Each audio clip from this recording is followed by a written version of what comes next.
નમસ્કાર વિદ્યાર્થી મિત્રો, તમારું સ્વાગત છે કે આર પટેલ્સ ગ્રુપ ટ્યુશનમાં. ધોરણ 8 થી 12 કોમર્સ, જેમાં આપણે ગયા વિડીયોથી ધોરણ 10માં સામાજિક વિજ્ઞાનની શરૂઆત કરી હતી અને આજે આપણે એનો બીજો વિડીયો જોવાનો છે. પહેલા વિડીયોમાં આપણે પ્રાકૃતિક વારસો અને સાંસ્કૃતિક વારસો એ ઉપરાંત ગુજરાતનો સાંસ્કૃતિક વારસો એનો અભ્યાસ કર્યો હતો. અને હવે આજનો ટૉપિક છે ભારત ભૂમિ અને તેના લોકો. એટલે ભારતમાં લોકો ક્યાં ક્યાંથી આવ્યા છે, એમનો દેખાવ, એમની ટેવ, એમની રહેણી કરણી એ બધી કેવી છે એનો આપણે આજે અભ્યાસ કરવાનો છે. તો પહેલી પ્રજા છે નેગ્રીટો, જેને હબસી પ્રજા પણ કહેવાય છે. તો તમારે આ રીતે હેડિંગ આપીને એમાં જે વિગતવાર વાત હોય એ લખવાની છે, અથવા અમુક મુદ્દા લખવાના તમારે કે તમે એના આધારે પરીક્ષામાં લખી શકો. તો પહેલાં વાત કરીએ નેગ્રીટોની. તો ભારતના સૌથી પ્રાચીન નિવાસીઓ હોય તો નેગ્રીટો. ઇતિહાસકારોને એવું માનવું છે કે આ હબસી પ્રજા આફ્રિકામાંથી બલુચિસ્તાનના રસ્તેથી ભારતમાં આવ્યા છે અને દેખાવમાં 4 થી 5 ફૂટ ઊંચાઈ, માથે વાંકડિયા વાળ અને વર્ણે સહેજ શ્યામ દેખાતા હતા. તો આટલી માહિતી નેગ્રીટોમાં છે. બીજી છે નિષાદ પ્રજા, એટલે કે ઓસ્ટ્રેલોઇડ. આ પ્રજાનો રંગ શ્યામ, લાંબુ પહોળું માથું, ટૂંકું કદ, ચપટું નાક એ એમની દેખાવ છે, શારીરિક વિશેષતા છે. હવે ભારતમાં જે આર્યો હતા એ લોકો આમને નિષાદ કહેતા હતા, તો એટલા માટે નામ પડી ગયું નિષાદ પ્રજા. ખાસ કરીને જે ભીલ હોય, ભીલ પ્રજા, તેમના માટે આ શબ્દ વપરાય છે નિષાદ. ભારતની અને ગુજરાતની અને તમામ સંસ્કૃતિ અને સભ્યતાના વિકાસમાં આ પ્રજાનો ફાળો વિશિષ્ટ છે. જેમ કે માટીના વાસણ બનાવવા, ખેતી કરવી, સુતરાઉ કાપડનું વણાટકામ, આવા ઘણા બધા જે કૌશલ્યો હોય કે અમુક ધાર્મિક માન્યતાઓ હોય એ બધું આપણને આ પ્રજાએ શીખવ્યું છે. ત્રીજી છે દ્રવિડ પ્રજા, દ્રવિડ લોકો. દ્રવિડોને મોહેંજો-દડોની સિંધુ સંસ્કૃતિના સર્જક તરીકે, એમના વારસદાર તરીકે ઓળખવામાં આવે છે. દ્રવિડોએ માતા સ્વરૂપે દેવી પાર્વતી અને પિતા સ્વરૂપે પરમાત્મા શિવ એમની પૂજાની સમજ આપણને આપી. તેમણે આપણને દીપ, ધૂપ અને આરતીથી પૂજા કરવાની પદ્ધતિ આપણને શીખવાડી છે. એટલે ભગવાન શિવ, માતા પાર્વતી, એમની પૂજા આરતી એ બધું આપણને આ પ્રજાએ શીખવાડ્યું છે, દ્રવિડ લોકોએ. એ ઉપરાંત પ્રકૃતિ પૂજા, જે આપણે આગળ વાત કરી તેમ, પશુ પૂજા એ બધી પણ ભેટ આપણને એમણે શીખવાડી છે. તેવું કહી શકાય જેટલા પણ સારા સાંસ્કૃતિક વારસાઓ જે છે એ બધા આપણને આ પ્રજાએ આપ્યા છે. એ ઉપરાંત કાંતવું, વણવું, પછી રંગવું, હોડી બનાવવી, તરાપા બનાવવા, એ બધી કૌશલ્ય કારીગરી પણ આપણને એ લોકોએ શીખવાડી છે. છેવટે તેઓ દક્ષિણ ભારત તરફ ખસતા ગયા અને ત્યાં પછી સ્થિર થયા.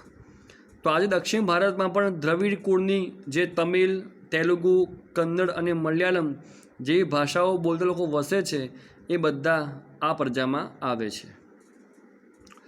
તો આ હતી મુખ્ય 3 પ્રજા. એ ઉપરાંત અન્ય પ્રજાઓ પણ ભારતમાં આવી છે, જેમ કે મોંગોલોઇડ, અલ્પાઇન, ડિનારિક, આર્મેનોઇડ.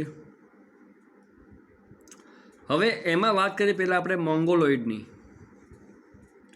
તો આ પ્રજા ઉત્તર પશ્ચિમ ચીનમાંથી થઈને તિબેટમાં થઈને ભારતમાં આવી છે, અને પછી એ લોકો ઉત્તર આસામ, સિક્કિમ, ભૂતાન, પૂર્વ બંગાળ ત્યાં વસવાટ કર્યો, અને ધીરે ધીરે એમનું ભારતીયકરણ થયું. મતલબ કે એ લોકો ભારતીય કહેવાયા.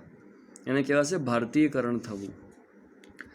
એમનું વર્ણ પીળો, ચહેરો ચપટો, ઉપસેલા ગાલ, બદામ આકારની આંખો એની શારીરિક વિશેષતા હતી. અને એ લોકો કિરાત નામે ઓળખાતા. મોંગોલોઇડ કિરાત નામે ઓળખાતા. પછી અલ્પાઇન, ડિનારિક અને આર્મેનોઇડ. આ પ્રજાઓ મધ્ય એશિયામાંથી આવેલી પ્રજાઓ છે. આ ત્રણ જાતિઓ એક સમાન ભૌતિક ગુણધર્મ ધરાવે છે. એમનો દેખાવ એક સરખો છે, અને ભારતમાં મહારાષ્ટ્ર, બંગાળ, ઓડિશા, ગુજરાત અને સૌરાષ્ટ્રમાં એ વધુ પ્રમાણમાં જોવા મળે છે. અને પાંચમી પ્રજા આર્યો. ભારતની આર્ય સભ્યતાના નિર્માતાઓ આર્ય કહેવાય છે. પ્રાચીન કાળમાં હિન્દુઓ આર્ય કહેવાતા, અને એમની મુખ્ય વસ્તી જે પ્રદેશમાં વસતી હતી એને આર્યવર્ત નામ અપાયું હતું. પહેલાંના જમાનામાં આર્ય વસ્તી વાયવ્ય ભારતમાં રહેતી હતી, વાયવ્ય ભારત, અને ત્યાં 7 મોટી નદીઓ હતી, જેને કારણે તેને સપ્ત સિંધુ નામ આપવામાં આવ્યું હતું. આર્ય ભરત રાજા કે ભરત કુળના નામ પરથી ભારત વર્ષ અથવા ભારત જેવા નામથી આ દેશ ઓળખાયો છે. આર્યો પ્રકૃતિ પ્રેમી હતા. વૃક્ષો, પહાડો, સૂર્ય, વરસાદ, નદી એમની પૂજા આરાધના કરવાનું એમણે આપણને શીખવાડ્યું છે. સ્તુતિઓ એટલે કે મંત્રો, ઋચાઓ એની રચના પણ એમણે કરી છે. જે વેદ પાઠ છે, ધાર્મિક વિધિઓ છે, યજ્ઞ હવન એ બધું ભારતમાં શરૂ આર્ય પ્રજાએ કરાવ્યું છે. અને ભારતમાં આવેલી વિવિધ પ્રજાઓની સંસ્કૃતિઓના વિશિષ્ટ તત્વો અપનાવી લઈને એક નવી સંસ્કૃતિનું સર્જન એમણે કર્યું છે. ભારતમાં આવેલી બધી જાતિઓ વચ્ચે લગ્ન સંબંધ દ્વારા પ્રજાનું સંમિશ્રણ થતું ગયું. દરેક જાતપાત ભૂલ્યા અને એક થયા. બધાની એક વિશિષ્ટ રહેણીકરણી, અનેક ભાષાઓ, વિચારો, ધાર્મિક માન્યતાઓ એ દરેકનો સમન્વય થતો ગયો, એટલે લોકો એક થતા ગયા. આ પ્રજાઓ પરસ્પર એટલી ભળી ગઈ કે એમનું કોઈ સ્વતંત્ર અસ્તિત્વ જ ન રહ્યું, કે હું અલગ છું, તમે અલગ છો, એવું કંઈ રહ્યું જ નહીં. બધા ભારતીય બની ગયા, ભારતીયકરણ.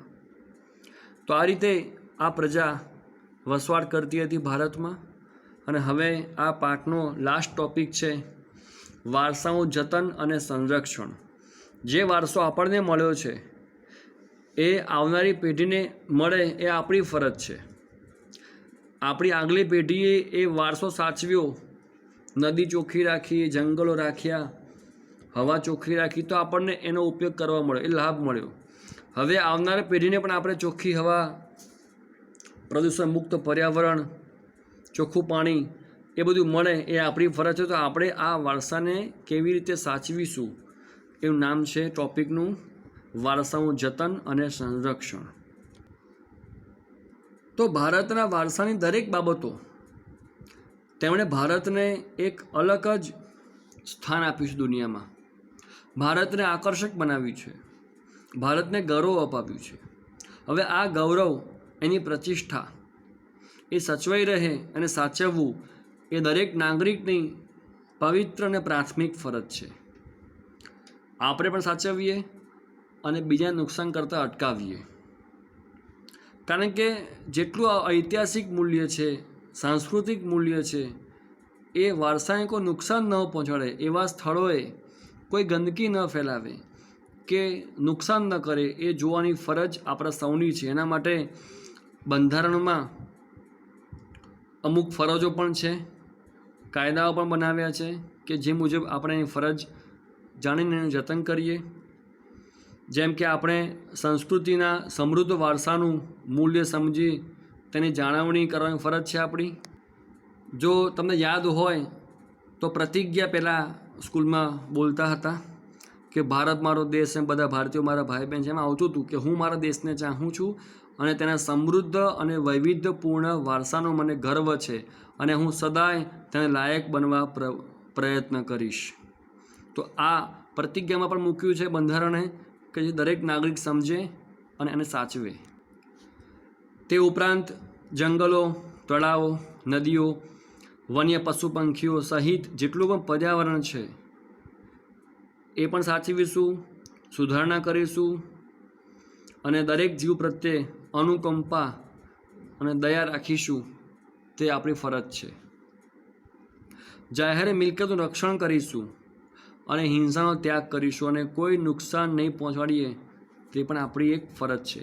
કોઈ પણ જાહેર મિલકત હોય એ નુકસાન ન પહોંચાડવી એ આપણી ફરજ છે. પ્રકૃતિએ જે સુંદર દ્રશ્યો સર્જ્યા છે એની સુંદરતા, પવિત્રતા, શુદ્ધતા એ બધાને આપણે સાથે મળીને નૈતિક ફરજ સમજીને સાચવવા જોઈએ, જાળવવા જોઈએ. અને આપણું જે ભારત ક્રમિક વિકાસ પામી રહ્યું છે એ વિશિષ્ટ પ્રાકૃતિક રચના પર આધારિત છે કે આપણને અઢળક સમૃદ્ધિ પ્રાપ્ત થઈ છે. તો એનો પણ આપણે ઉપયોગ વિવેકપૂર્ણ કરવો જોઈએ કે જેથી ભારતના લોકો દ્વારા આર્થિક, રાજકીય, સામાજિક અને સાંસ્કૃતિક ક્ષેત્રે દરેકનું વિકાસ થાય. તો આ રીતે આ પાઠમાં આટલા ટૉપિક્સ છે, તમે એનો અભ્યાસ કરજો.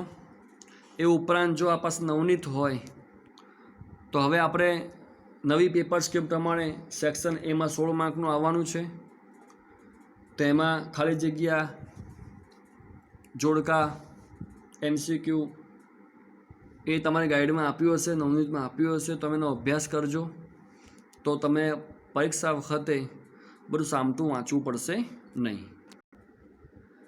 અને હવે આપણે પાઠ બીજો, ભારતનો સાંસ્કૃતિક વારસો, એનો અભ્યાસ કરીએ છીએ. મેં આપને કહ્યું હતું કે આપણે સાંસ્કૃતિક વારસા વિશે અગાઉના પાઠમાં વિસ્તૃત ચર્ચા કરવાની જ છે.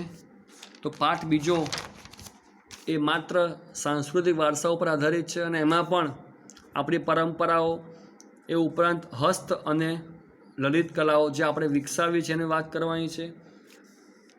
તો મેં આપને પહેલા પાઠમાં કહ્યું હતું કે સાંસ્કૃતિક એટલે જે માણસે પોતે વિકસાવ્યું છે પોતાની બુદ્ધિ ક્ષમતાથી.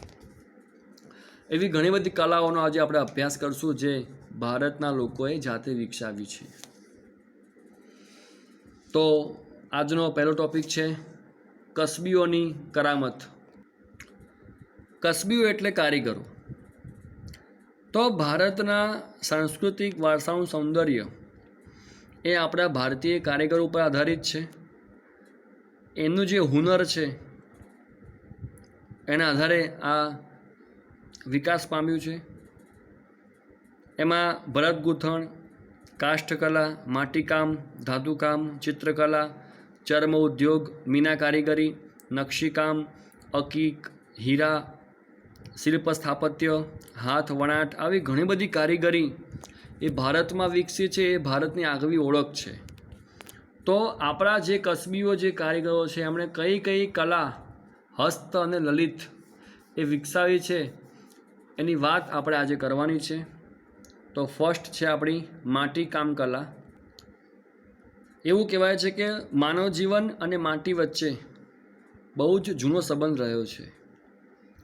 વ્યક્તિના જન્મથી મરણ સુધીની યાત્રા એ માટી સાથે સંકળાયેલી છે. જ્યારે કોઈ પણ ધાતુની શોધ નહોતી થઈ તે પહેલાં મોટાભાગે વસ્તુઓ માટીમાંથી બનાવેલી હતી. જેમ કે રમકડા એ પણ માટીના હતા. ઘડા, કુલડી, કોડિયા, હાંડલા, માટીના ચૂલા અને અનાજ ભરવાની કોઠીઓ પણ માટીમાંથી જ બનાવવામાં આવતી હતી. તો એ કલા આપણે પોતે વિકસાવી છે. માટીમાંથી એ વસ્તુ બનાવી એ આપણા કસબીઓ, આપણા કારીગરોએ પોતે વિકસાવી છે. પોતે જાતે શીખ્યા છે અને આપણને શીખવાડી છે. એ વખતે ઘરની દિવાલમાં લીંપણ કરવું કે આંગણામાં લીંપણ કરવું એ પણ માટીમાંથી કરવામાં આવતું હતું.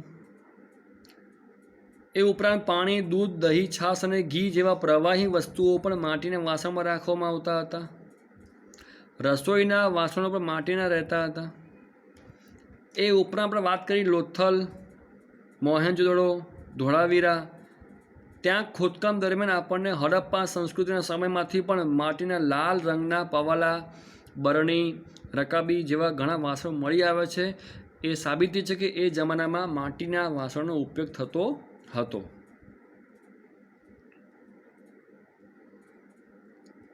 એ ઉપરાંત પકવેલા વાસણો, જેમ કે ઈંટોને પકવવામાં આવે છે એ રીતે એને કહેવાય છે પકવેલા વાસણો, કે જે માટીને પકવવામાં આવે છે. એમાંથી પણ વસ્તુઓ બનાવવાનું કામ ભારતમાં થયેલું છે. અને ગુજરાતના લાંગણજમાંથી પણ હાથથી બનાવેલ માટીના વાસણો એ મળી આવ્યા છે. એ સાબિતી છે કે આપણે ત્યાં માટીકામ કલા બહુ જૂની છે. હવે છે વણાટ કલા. રૂની પૂણીમાંથી તાંતણા ખેંચવા સાથે તેમને વળ ચડાવી એકબીજાની પકડમાં જોડી લાંબો દોરો બનાવવો, આ કળા એને કહેવાય છે કાંતણ. અને મહાત્મા ગાંધીજીએ પણ આપણા આંદોલન દરમિયાન ગૃહ ઉદ્યોગ, એમાં ખાસ કરીને કાંતણ ગૃહ ઉદ્યોગનો ઇતિહાસ રચ્યો હતો, જે આપણે ધોરણ 9માં પણ ભણ્યા છે સામાજિક વિજ્ઞાનમાં. એમાં હાથ વણાટ પણ છે કે આપણા ભારતના કુશળ કારીગરો એ હાથથી એ વણાટ કામ કરતા હતા. જેમાં કાશ્મીર સહિત ભારતમાં બનતા ગાલીચા, પાટણના પટોળા, કાંજીવરમ, બનારસી સાડીઓ, રાજસ્થાની બાંધણીઓ જેવી ઘણી વસ્તુઓ ભારતની એક આગવી ઓળખ છે. ગુજરાતમાં સોલંકી યુગ દરમિયાન પાટણમાં અનેક કારીગરોએ તેના પટોળા એ વિખ્યાત બનાવ્યા હતા પૂરા વિશ્વમાં. અને એ હુનર, એ કળા આશરે 850 વર્ષ કરતાં પણ જૂની હોવાનું મનાય છે. અને આ અત્યંત અટપટી, જટિલ અને મુશ્કેલ અને બહુ જ સમય થાય એવી કળા, જે બનાવતા બહુ જ સમય જોઈએ, એ કળા હાલ ખૂબ ઓછા કારીગર પાસે રહી છે. બીજું, પાટણમાં જે પટોળા બનતા હતા તે બેવડ ઇક્ત નામે ઓળખાય છે. બેવડ ઇક્ત, આ તમારે ખાસ પૂછાય 2 માર્ક્સમાં કે બેવડ ઇક્ત કેમ કહેવાય છે. જેમાં બંને બાજુએ એક જ ભાત દેખાતી હોવાથી બંને બાજુ પહેરી શકાય છે. તમે જો ચાદર, એક જ બાજુ ડિઝાઇન હોય અને બીજી બાજુ એની છાપ હોય, તો ચાદર એક જ બાજુ પાથરી શકાય છે, એને ઊંધી ન પથરાય.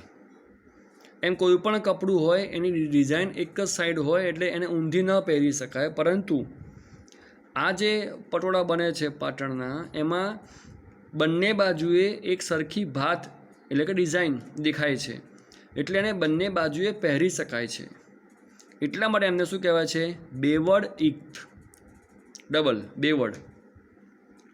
અને એ પાટણના પટોળા ખૂબ જ લાંબો સમય સુધી ટકી રહે છે. એનો રંગ પણ ટકી રહે છે. એટલે એવી કહેવત છે કે પડી પટોળે ભાત, ફાટે પણ ફીટે નહીં. એટલે જે ડિઝાઇન એકવાર છપાઈ જાય એ ફાટી જાય, પણ એનો રંગ ના ફીકો થાય કે ના એ ડિઝાઇન ઝાંખી થાય. એટલે એ કહેવત છે. તો આ રીતે હતી આપણી માટીકામ કલા અને વણાટ કલા. હવે નેક્સ્ટ લેક્ચરમાં આપણે આ બધી કળાઓ વિશે શીખવાનું છે.